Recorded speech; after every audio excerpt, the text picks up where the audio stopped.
Cosmos.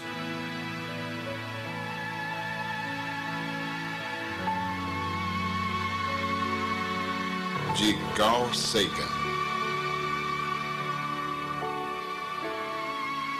Uma viagem pessoal.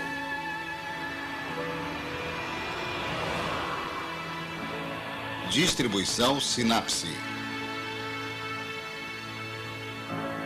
Os Segredos de Marte.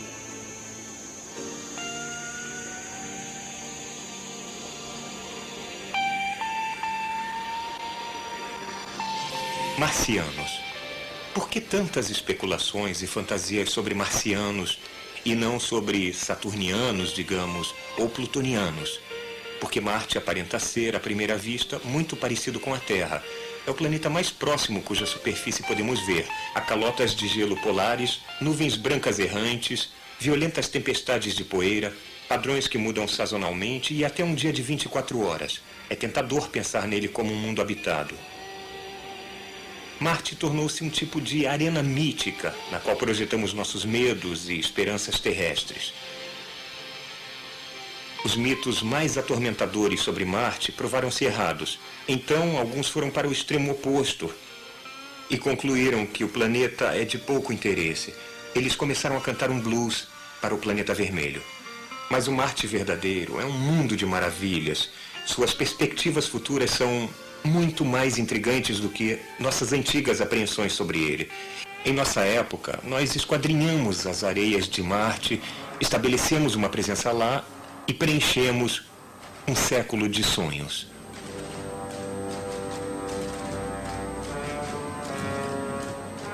O sonho mais surpreendente sobre Marte foi o de H.G. Wells, que em 1897 escreveu A Guerra dos Mundos. Ninguém iria acreditar, nos últimos dias do século XIX, que este mundo estava sendo observado intensamente e bem de perto por inteligências maiores do que a do homem e ainda mais mortais do que a sua.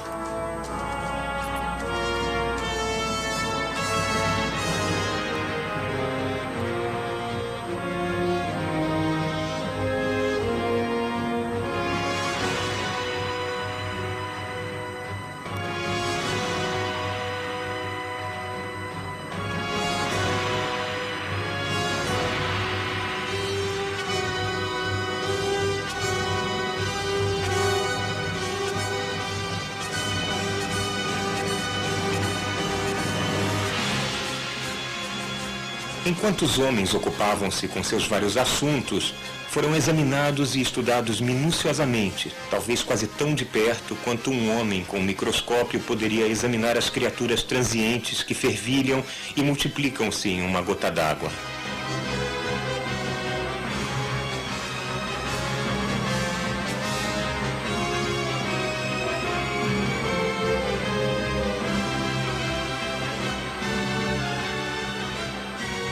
Com infinita complacência, os homens iam de um lado para o outro deste globo, cuidando de seus pequenos assuntos, serenos em suas convicções de seu império sobre a matéria. É possível que as criaturas unicelulares sob o microscópio façam o mesmo.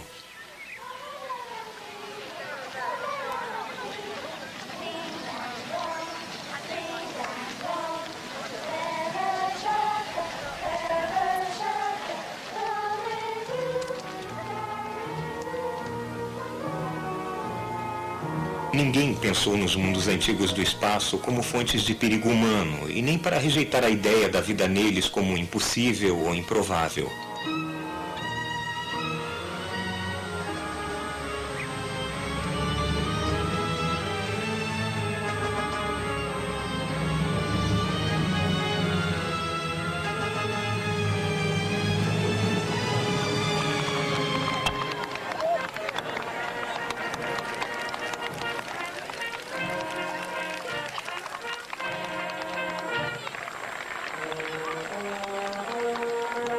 É curioso lembrar alguns dos hábitos mentais daqueles dias idos. No máximo, os homens da Terra imaginavam haver outros homens em Marte, talvez inferiores a eles e prontos para dar as boas-vindas a um empreendimento missionário. Porém, através do Golfo do Espaço, intelectos vastos, serenos e antipáticos olhavam esta terra com olhos invejosos e lenta e seguramente faziam planos contra nós.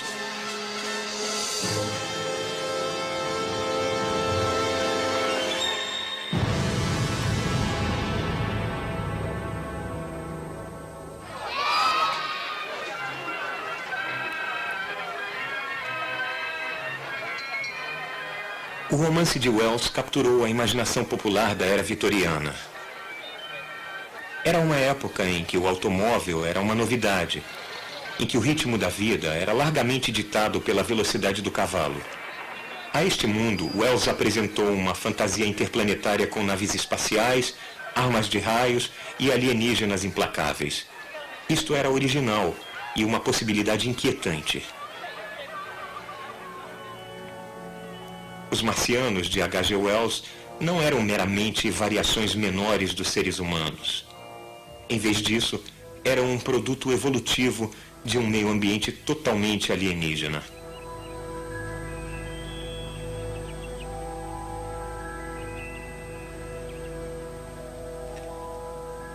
Quarenta anos depois, esta fantasia ainda era capaz de assustar milhões nos Estados Unidos agitados pela guerra, quando foi dramatizada no rádio pelo jovem Orson Welles.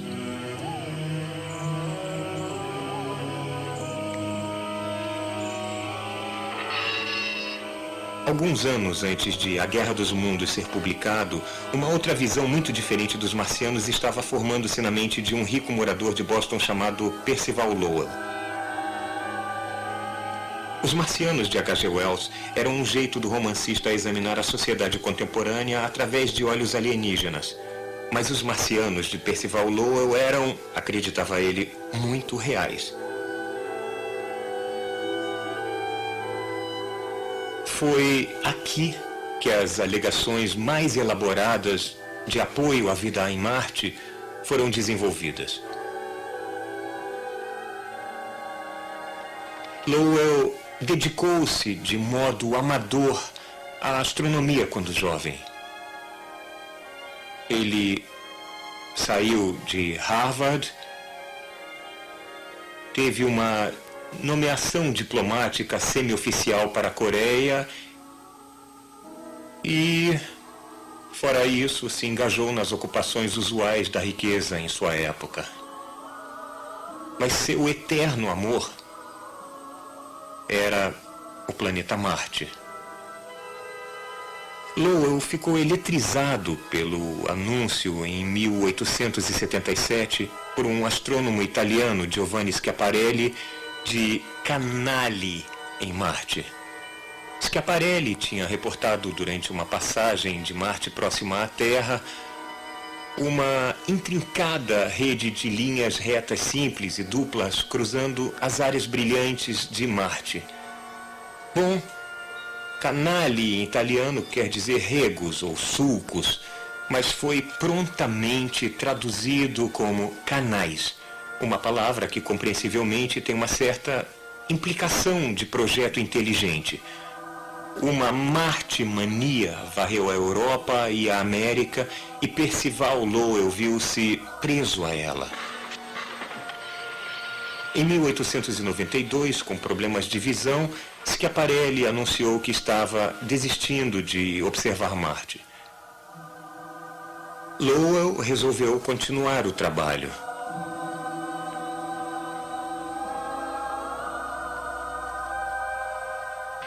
Ele queria um local de observação de primeira ordem, não atrapalhado por nuvens ou luzes de cidades e marcado por boa visão. Visão é o jargão dos astrônomos para uma atmosfera estável, através da qual o tremeluzir de uma imagem no telescópio é minimizada.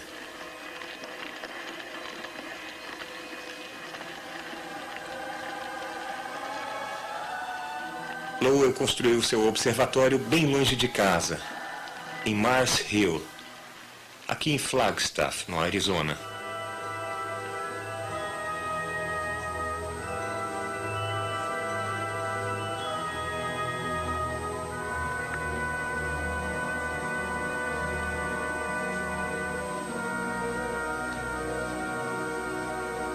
Lowell desenhou os aspectos da superfície de Marte e, particularmente, os canais que o impressionavam tanto.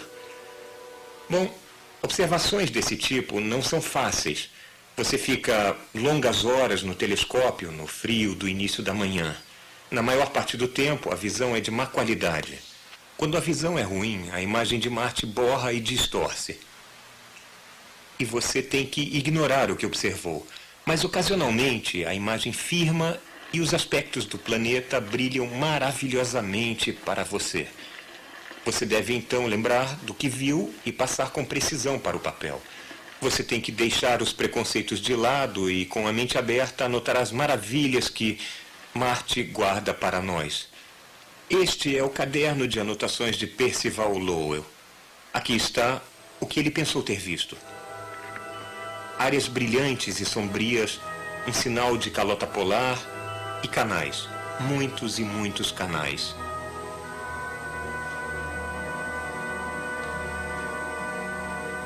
Lowell acreditava estar vendo uma rede de grandes canais de irrigação que circundava o globo, levando água do derretimento das calotas polares para os sedentos habitantes das cidades equatoriais.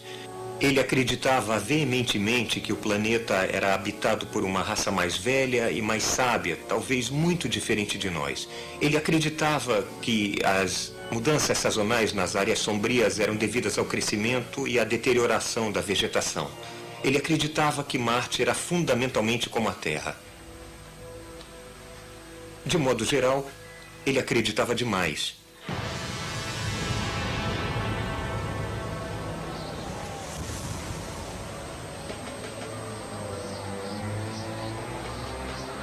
Os marcianos de Lowell eram uma raça moribunda. Suas outrora grandes cidades tinham ficado em ruínas. Lowell acreditava que o clima marciano estava mudando, que a preciosa água estava escorrendo para o espaço, que o planeta estava virando um mundo deserto. Os canais, pensou ele, eram uma última medida desesperada, um esforço heróico de engenharia para conservar a água que escasseava. Mas a tecnologia marciana, embora bem mais avançada do que a nossa, era inadequada para deter uma catástrofe planetária.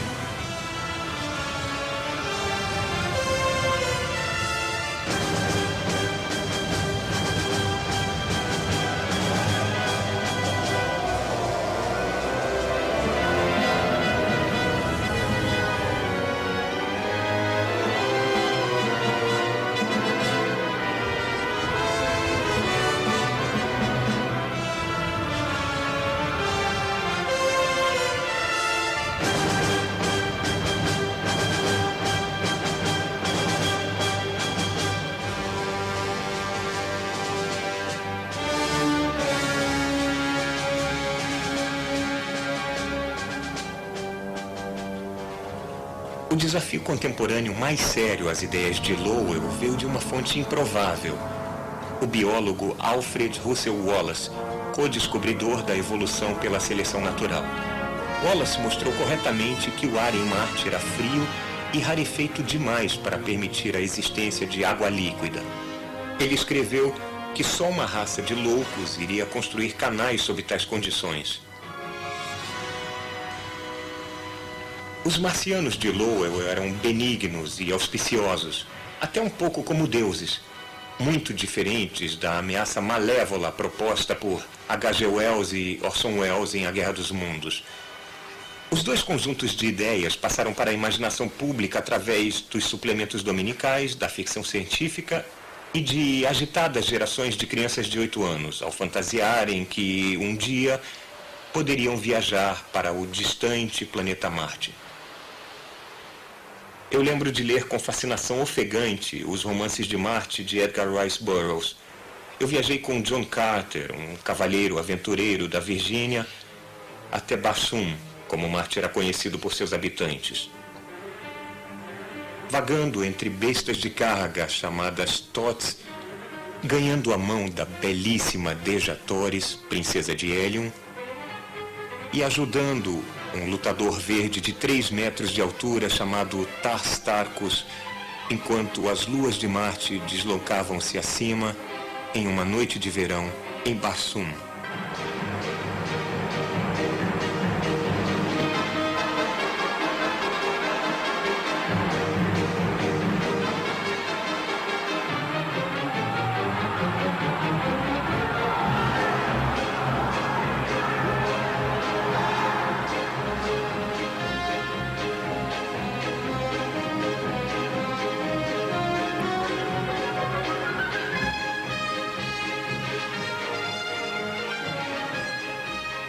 Isso fez gerações de crianças de 8 anos, eu entre elas, a considerar a exploração dos planetas como uma possibilidade real, imaginando se nós mesmos um dia poderíamos viajar ao misterioso e distante planeta Marte.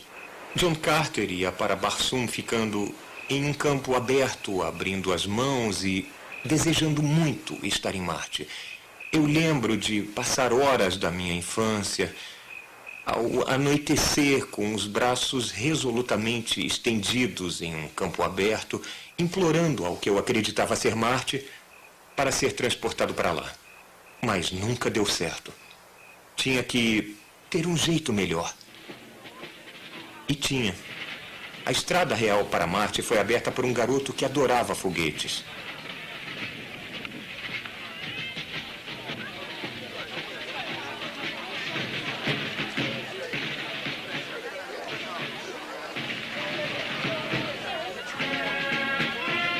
As comemorações de 4 de julho na Nova Inglaterra são iguais hoje ao que eram nos anos 1890.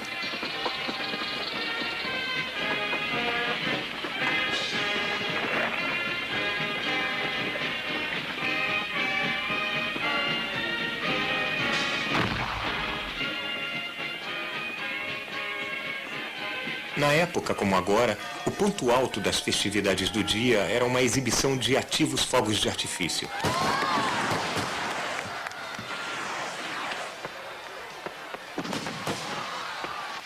Essa era a parte de que Robert Goddard mais gostava.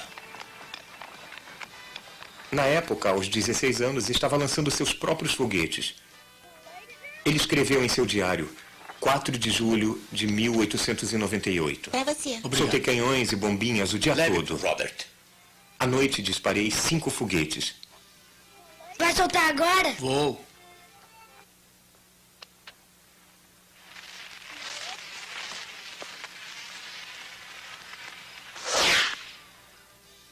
Uau! Naquele mesmo ano, A Guerra dos Mundos estava sendo publicado em série no jornal Boston Post. Goddard lia avidamente cada palavra. Os jornais de Boston também estavam publicando conjecturas intrigantes de um professor Lowell, a cujas aulas Goddard compareceria mais tarde.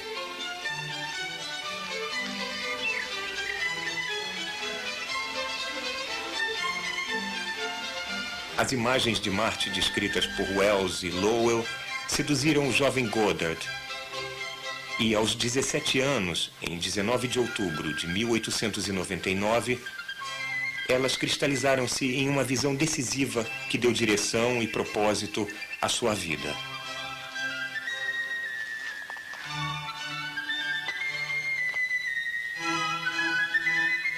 Dos galhos altos de uma velha cerejeira na fazenda de sua família, Goddard viu um jeito de fazer mais do que especular sobre Marte.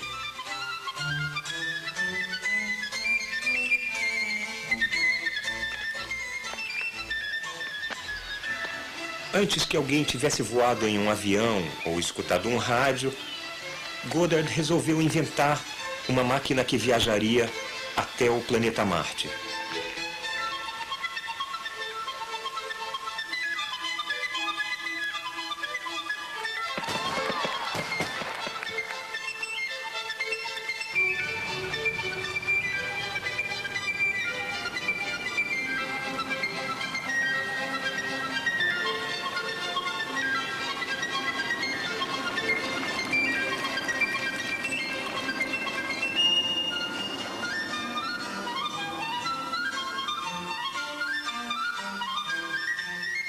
Durante o resto de sua vida, ele iria comemorar aquele dia de outubro como seu dia de aniversário, o nascimento do seu grande sonho.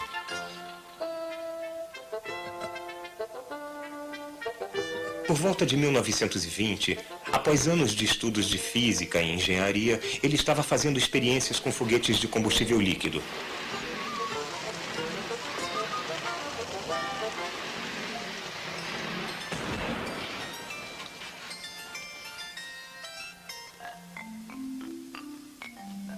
Para construir um foguete capaz de atingir grandes altitudes, Goddard tinha que criar os princípios de uma tecnologia totalmente nova.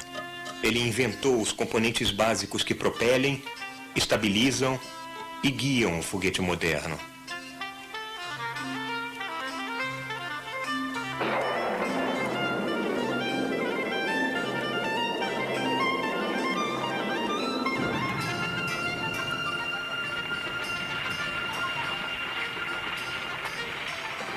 Era um trabalho esmerado e difícil. Mas Goddard aceitou com calma os muitos reveses. Ele esquadrinhava os destroços de cada experiência em busca de pistas para guiar a próxima. Constantemente refinando técnicas antigas e inventando novas, ele levou gradualmente o foguete de brinquedo perigoso e o pôs a caminho de tornar-se um veículo interplanetário.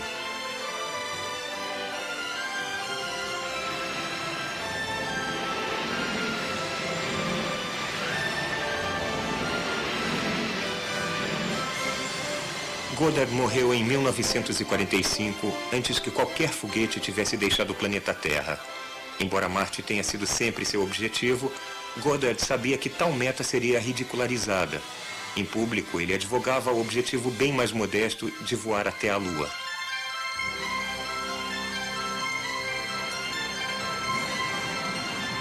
Esses sonhos de menino de viagens à Lua e a Marte, compartilhados por Goddard e seu contemporâneo, um cientista russo chamado Konstantin Tsiolkovsky, foram realizados apenas algumas décadas depois de suas mortes. E aconteceu que o primeiro planeta a ser explorado por foguete foi a Terra.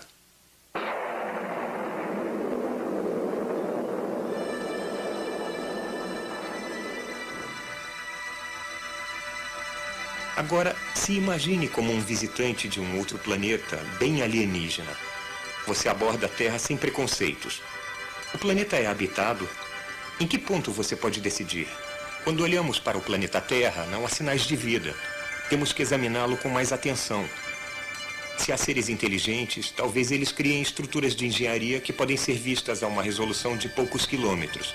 Mesmo assim, nesse nível de detalhe, até o vale de um grande rio parece totalmente sem vida. Não há sinal de vida, inteligente ou não, em Washington, capital, nem em Moscou, nem em Tóquio ou em Pequim.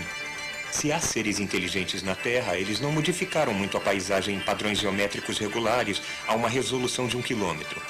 Mas quando aumentamos 10 vezes a resolução, quando começamos a ver detalhes tão pequenos quanto 100 metros de ponta a ponta, o tamanho de um campo de futebol, a situação muda. Muitos lugares da Terra parecem cristalizar-se, revelando um padrão intrincado de linhas retas, quadrados, retângulos e círculos.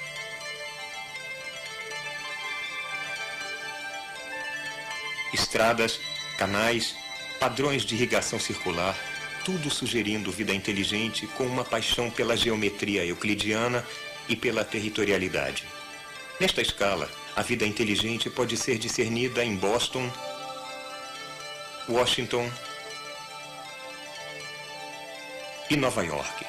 À resolução de 10 metros, também descobrimos que os terrestres gostam de construir para cima.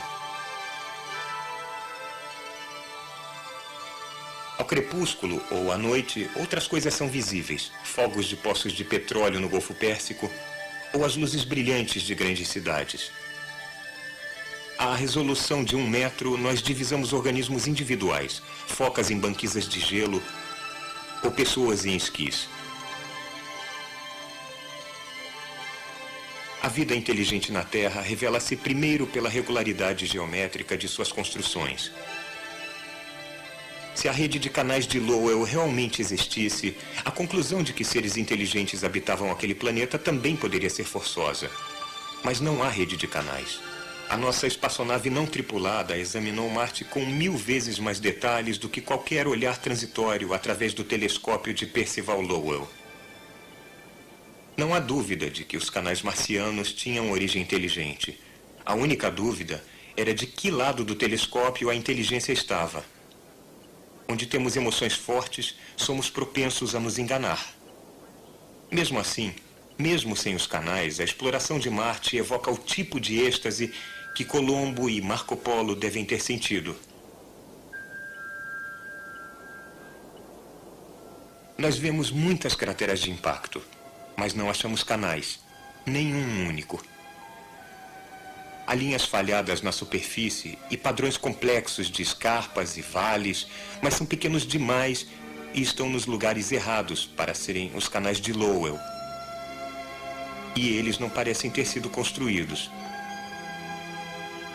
Há muitos sinais de água. Vales de rios antigos serpenteiam entre as crateras. O Vale Nergal, que recebeu o nome do deus da guerra babilônio, tem 1000 quilômetros de comprimento e 1 bilhão de anos. Parece que houve uma época em que Marte era muito mais quente e úmido do que é hoje. Eu fico pensando se já surgiu vida nas águas turvas dessa grande bacia hidrográfica. As águas fluíam na mesma época em que os grandes vulcões do Planalto Tarsis se formaram, antes dos atuais continentes da Terra se formarem. Deve ter sido uma época animada em Marte. Igualmente antigo é o Vale Mariner, um abismo estranho, vasto e enevoado. Se estivesse na Terra, ele se estenderia de Nova York até Los Angeles. Deslizamentos de terra e avalanches erodem lentamente suas paredes que caem no chão do vale. Lá, os ventos removem as partículas e criam imensos campos de dunas de areia. Sinais de ventos fortes estão por todo o planeta Marte. Frequentemente, as crateras têm, formando trilhas atrás delas, longas fileiras de material brilhante ou escuro soprado pelos ventos, venezianas naturais do clima na superfície marciana. Para a areia ser soprada na rarefeita atmosfera marciana, os ventos têm que ser muito fortes, às vezes aproximando-se de metade da velocidade do som. Mas alguns dos padrões são tão estranhos e intrincados que não podemos ter certeza se são causados por areia soprada pelo vento. Há outras marcas estranhas. Solo sulcado, quase lembrando um campo arado gigante com 1 bilhão de anos. E um dos aspectos mais estranhos de Marte, as pirâmides de Elysium, 10 vezes mais altas do que as pirâmides do Egito. Talvez sejam apenas montanhas esculpidas pelos ventos ferozes, mas talvez sejam outras coisas.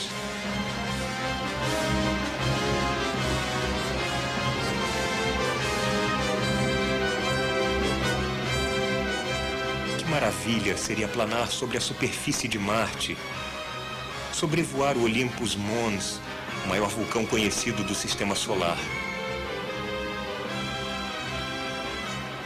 A área de superfície de Marte é exatamente tão grande quanto a área terrestre do nosso planeta. Vai levar um bom tempo até este planeta ser totalmente explorado. O único canal de Percival Lowell que corresponde a alguma coisa real é o Vale Mariner. Com 5.000 quilômetros de comprimento, é um pouco difícil não vê-lo, mesmo da Terra. O Grand Canyon do Arizona caberia em um de seus menores afluentes. Um dia, nós vamos adernar pelos corredores do Vale dos Mariners.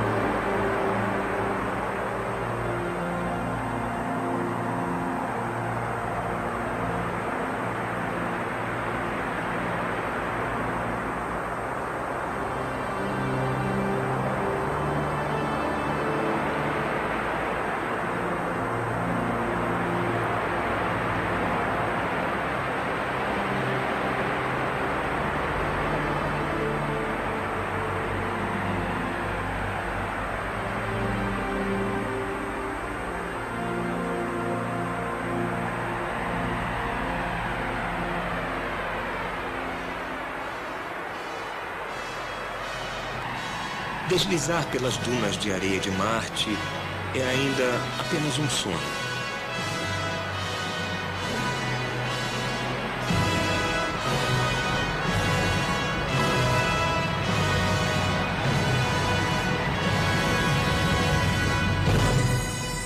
Mas nós temos, na verdade, enviado emissários robôs a Marte. Seus nomes são Viking 1 e Viking 2. O problema era onde pousá-los. Nós sabemos que os vulcões de Tharsis eram altos demais. A rarefeita atmosfera marciana poderia não suportar a descida do nosso paraquedas.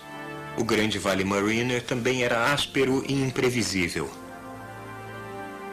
As calotas polares eram frias demais para a usina nuclear do módulo de pouso mantê-lo aquecido.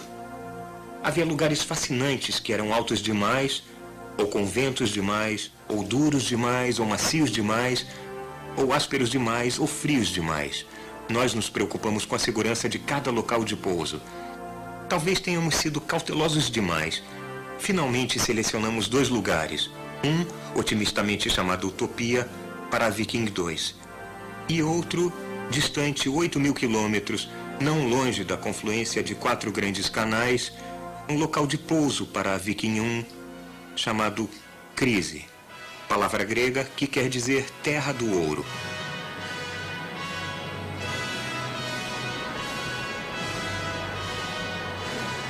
Então, depois de uma viagem de 100 milhões de quilômetros, em 20 de julho de 1976, a Viking 1 pousou bem no alvo, na planície Crise. Faz menos de 80 anos que Robert Goddard teve sua epifania em uma cerejeira em Massachusetts.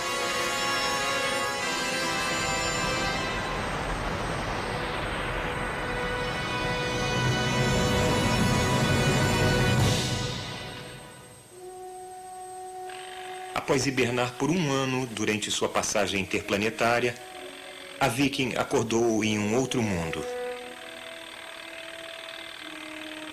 A primeira coisa que ela fez foi ligar para casa, informando a chegada segura.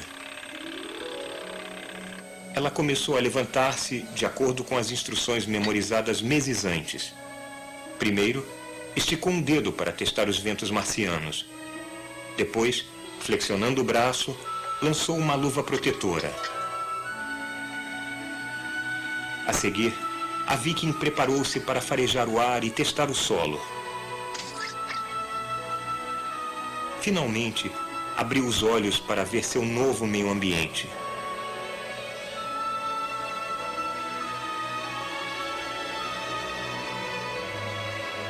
A primeira tarefa de imagem da Viking foi fotografar seu próprio pé.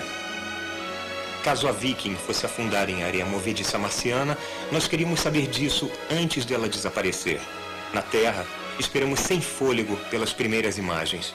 A Viking pintou a sua foto em pinceladas verticais, linha a linha, até que com enorme alívio, nós vimos a sapata assentada com segurança no solo marciano.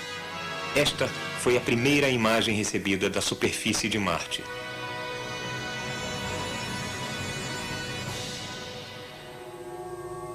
As câmeras em cada módulo de pouso da Viking revelaram um tipo de rocha desértica. Além do próprio módulo de pouso, nós vimos pela primeira vez a paisagem do planeta vermelho. Ele não parecia um mundo alienígena.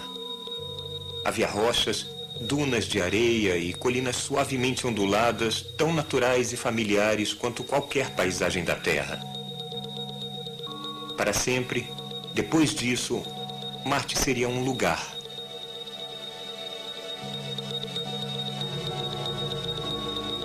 Nós descobrimos que o ar marciano era menos de 1% denso do que o nosso, e feito em sua maior parte de dióxido de carbono. Havia quantidades menores de nitrogênio, argônio, vapor d'água e oxigênio. E quase não havia ozônio, então a superfície não era protegida da luz ultravioleta do Sol, como é na Terra. Nos dias mais quentes, ela era distintamente fria e toda noite as temperaturas despencavam para 100 graus abaixo de zero. No inverno, a superfície era polvilhada com uma fina camada de geada. Os locais de pouso foram escolhidos porque eram seguros e planos. Mesmo assim, a Viking revolucionou nosso conhecimento deste mundo cor de ferrugem. Eu, é claro, ficaria surpreso por ver um garimpeiro grisalho surgir de trás de uma duna conduzindo sua mula, mas essa ideia pareceu estranhamente apropriada. Mas pelo menos, enquanto estávamos olhando, não passou garimpeiro algum.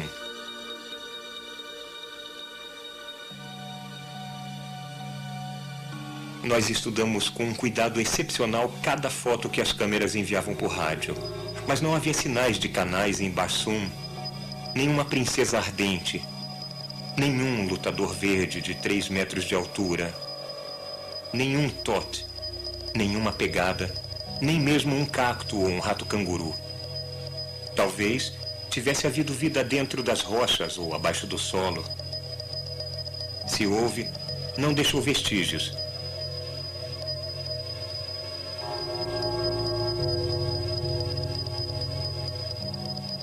Na maior parte de sua história, a Terra teve micróbios, mas nenhum ser vivo grande o bastante para ser visto. Talvez o mesmo seja verdade em Marte.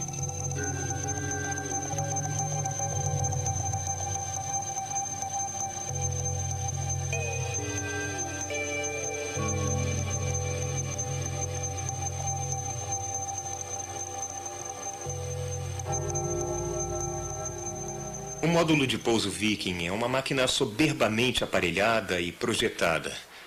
Ela estende as capacidades humanas para paisagens diferentes e alienígenas. Por alguns padrões, ela é astuta como um gafanhoto. Por outros, inteligente apenas como uma bactéria.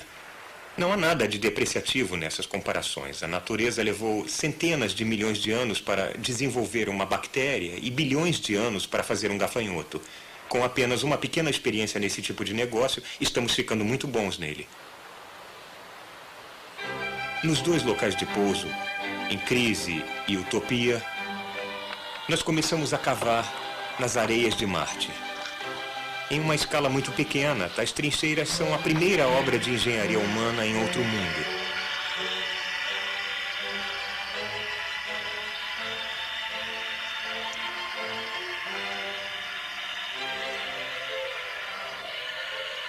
O braço robô retira amostras do solo e as deposita em várias peneiras. Então, o solo é levado para 5 experiências, 2 com a química do solo e 3 para procurar vida microbiana.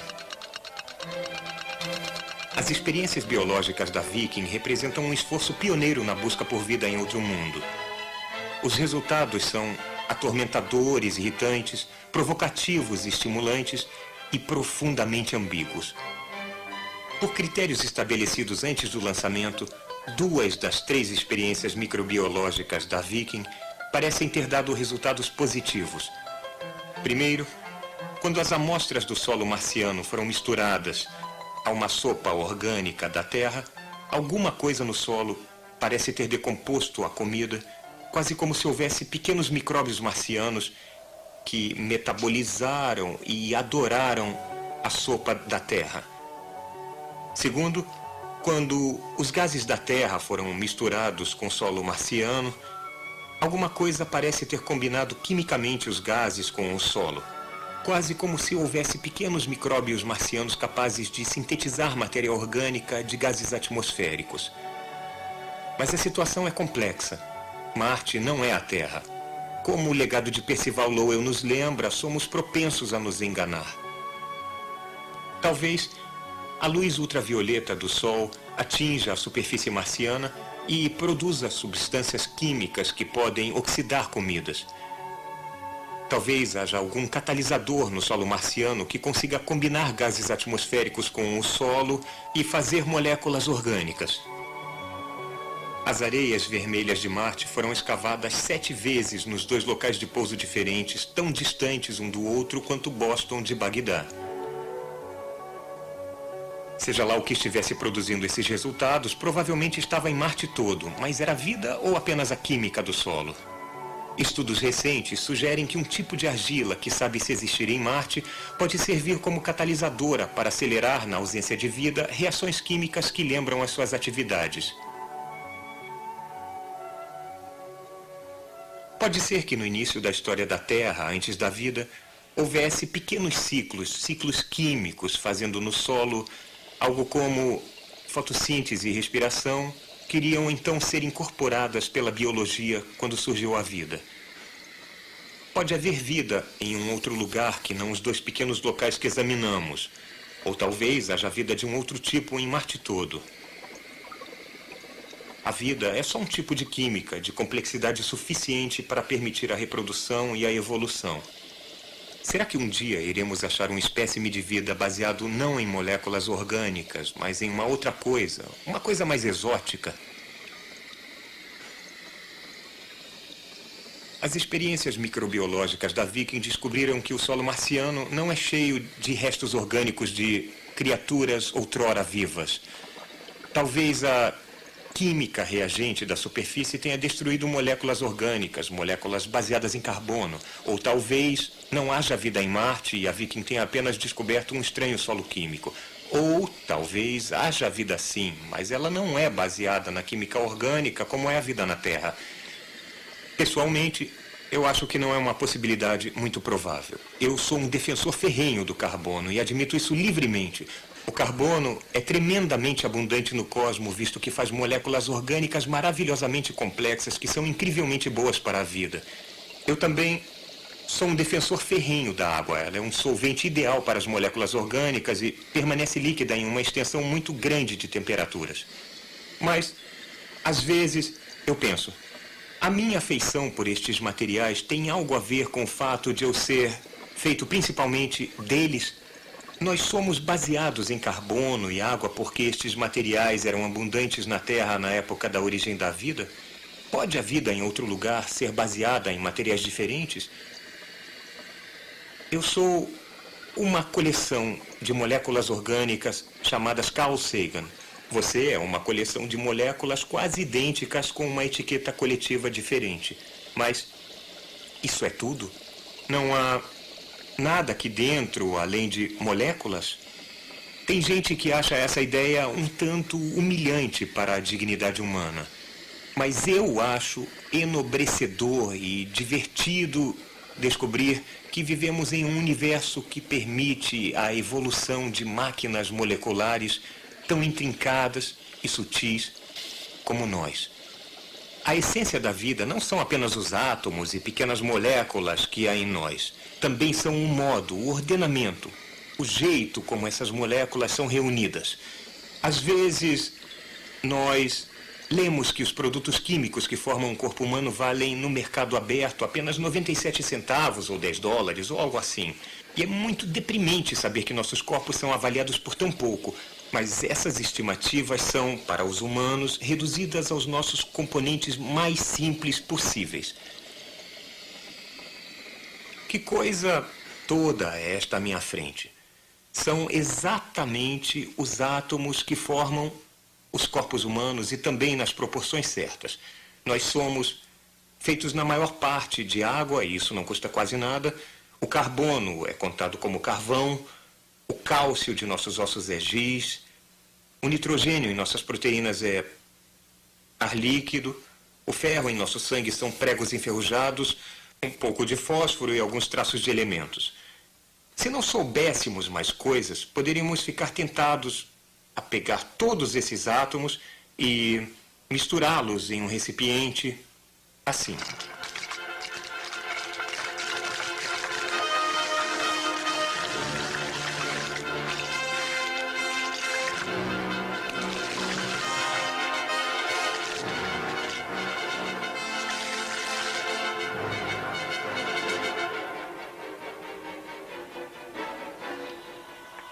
E mexer. Poderíamos mexer o quanto quiséssemos e, no fim de tudo, teríamos uma enfadonha mistura de átomos. Como poderíamos esperar outra coisa? A beleza de um ser vivo não são os átomos que vão nele, mas o modo como os átomos são reunidos. Informação destilada por mais de 4 bilhões de anos de evolução biológica. Incidentalmente, todos os organismos da Terra são feitos essencialmente dessa matéria.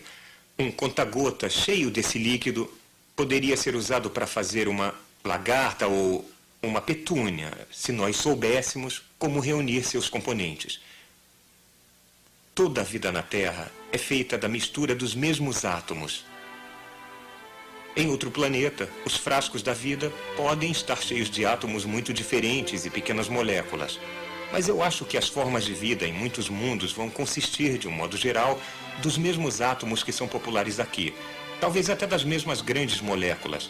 Então eu não acredito que possamos salvar a ideia da vida em Marte apelando para produtos químicos exóticos. Às vezes ouvimos falar de possíveis formas de vida nas quais o silício substitui o carbono ou talvez a amônia líquida substitui a água. Mas às temperaturas marcianas não parece haver alguma molécula plausível baseada em silício que possa carregar um código genético. E a amônia só é líquida sob pressões altas e temperaturas baixas. Um dia, num futuro distante, poderemos ter uma coleção de frascos, cada um contendo a bioquímica elementar de um outro mundo. Eu não sei se haverá um escrito Marte. Mas se houver, aposto que estará cheio de moléculas orgânicas.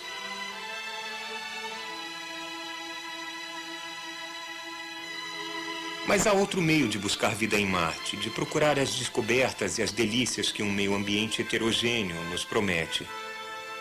Uma das coisas que um gafanhoto pode fazer, mas a Viking não pode, é se deslocar. Nós pousamos nos locais mais tediosos de Marte. Por todas as sólidas descobertas científicas e sinais atormentadores que a Viking forneceu, sabemos que há um número enorme de locais muito mais interessantes no planeta. Nós precisamos de um veículo ambulante com experiências avançadas em biologia e química orgânica, capaz de pousar nos locais seguros, porém tediosos, e se deslocar para os locais interessantes.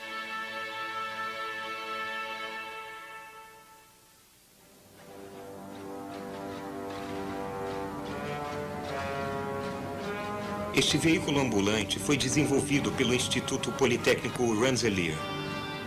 Há uma longa lista de coisas bobas que ele não sabe fazer. Um ambulante de Marte não tem tempo para perguntar se eu devo tentar um declive íngreme. Ondas de rádio viajando à velocidade da luz levam cerca de 20 minutos para ir e voltar à Terra. Quando receber a resposta, ele pode ter virado uma pilha de sucata ou metal retorcido no fundo de um cânion. Um ambulante tem que pensar sozinho.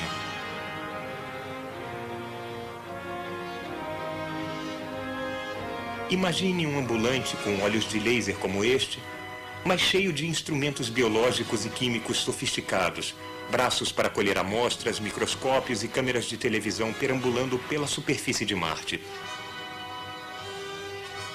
Ele poderia seguir todo dia para o seu próprio horizonte.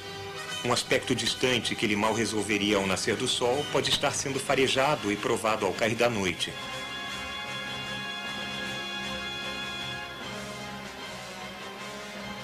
Bilhões de pessoas veriam a aventura desenrolar-se em seus aparelhos de televisão, enquanto o ambulante explora o leito de antigos rios ou aproxima-se cuidadosamente das enigmáticas pirâmides de Elysium. Uma nova era de descobertas iniciar-se-ia. A maior parte da espécie humana testemunharia a exploração de um outro mundo.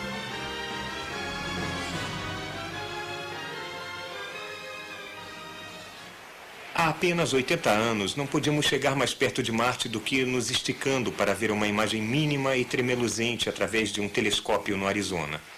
Agora, os nossos instrumentos realmente tocaram o planeta.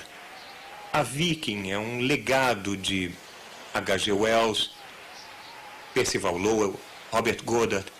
A ciência é um empreendimento participativo que abrange gerações. Quando ela nos permite ver o lado mais distante de um horizonte novo, nós lembramos daqueles que prepararam o caminho, vendo por eles também. Em cada módulo de pouso há um microponto no qual estão escritos os nomes dos 10.000 homens e mulheres responsáveis pela excelente conquista da Viking. Um dos nomes nesse microponto é o de um amigo meu, um notável microbiologista chamado Wolf Wishniak. Ele foi a primeira pessoa a construir uma máquina para procurar micróbios em outro mundo. Seus amigos a chamavam de armadilha de lobo. Ela continha um líquido nutriente ao qual seria adicionado o solo marciano e qualquer micróbio que goste de comida iria crescer nesse meio nutriente e turvá-lo. A armadilha de lobo foi selecionada para ir com a Viking para Marte, mas a NASA é especialmente vulnerável a cortes de orçamento e a armadilha de lobo foi retirada como medida de economia. Foi um golpe terrível para Vishniac. Ele trabalhou 12 anos nela. Outros poderiam ter largado o projeto, mas Vishniac era um homem cortês e dedicado. Em vez disso, ele resolveu estudar o meio ambiente mais parecido com Marte neste planeta, os vales secos da Antártica, em que há muito pensava-se não haver vida. Mas Vishniac acreditava que se conseguisse achar micróbios crescendo naquelas terras áridas polares, as chances de vida em Marte aumentariam.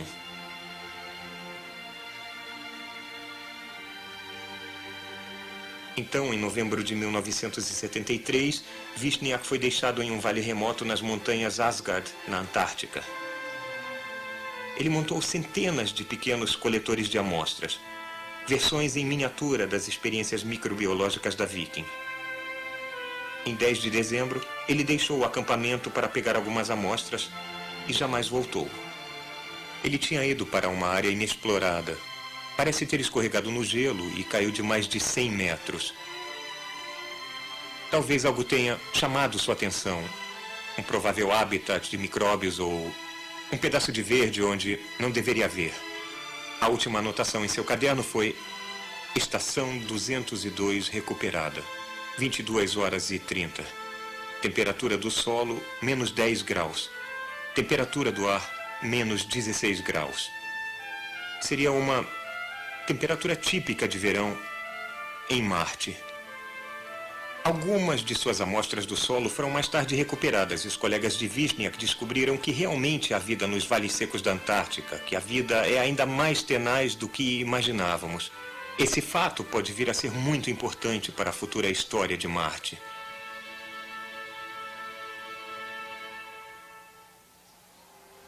Vai chegar uma época em que Marte será cuidadosamente explorado.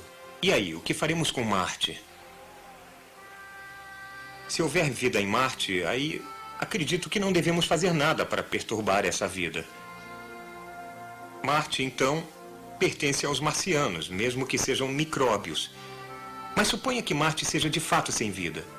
Seremos nós, em certo sentido, capazes de viver lá, de tornar Marte habitável como a Terra? Poderíamos fazer um outro mundo ficar como a Terra? Por mais lindo que Marte seja, isso com certeza traz problemas para nós. Há muito pouco oxigênio, não há água líquida e há luz ultravioleta demais. Tudo isso poderia ser resolvido se pudéssemos fazer mais ar. Com pressões atmosféricas maiores, a água líquida tornar-se-ia possível. Com mais oxigênio, seríamos capazes de respirar a atmosfera e o ozônio se formaria para proteger a superfície da luz solar ultravioleta. A evidência de água líquida no passado sugere que Marte já teve uma atmosfera densa, que não pode ter escapado toda para o espaço. Ela tem que estar em algum lugar do planeta. No subsolo de gelo, com certeza, porém mais acessível nas atuais calotas polares. Para vaporizar as calotas de gelo, temos que aquecê-las, de preferência cobrindo-as com alguma coisa escura para absorver mais luz do sol. Essa coisa teria que ser barata e capaz de fazer cópias de si mesma. Bom, essas coisas existem. Nós as chamamos de plantas. Nós iríamos precisar desenvolver, por seleção artificial, plantas escuras que poderiam sobreviver no severo meio ambiente de Marte. Tais plantas poderiam ser semeadas na vasta extensão das calotas polares de gelo marcianas, criar raízes, se espalhar, liberar oxigênio, fornecer sombra à superfície, derreter o gelo e liberar a antiga atmosfera marciana de seu longo cativeiro. Podemos até imaginar um tipo de agricultor visionário marciano, robô ou humano, perambulando pelas terras polares congeladas em um esforço que beneficia apenas as gerações futuras. Isso levaria centenas de milhares de anos.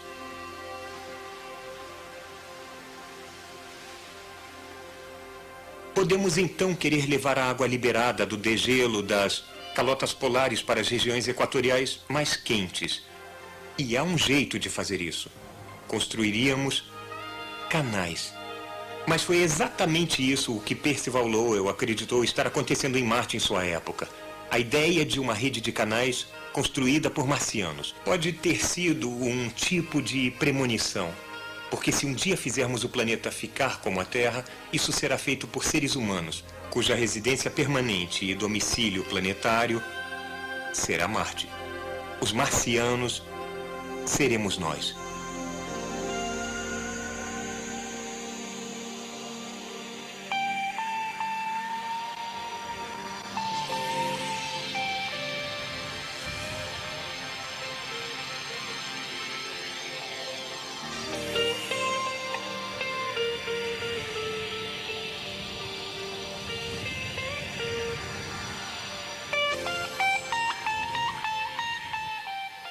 Cosmos Atualização.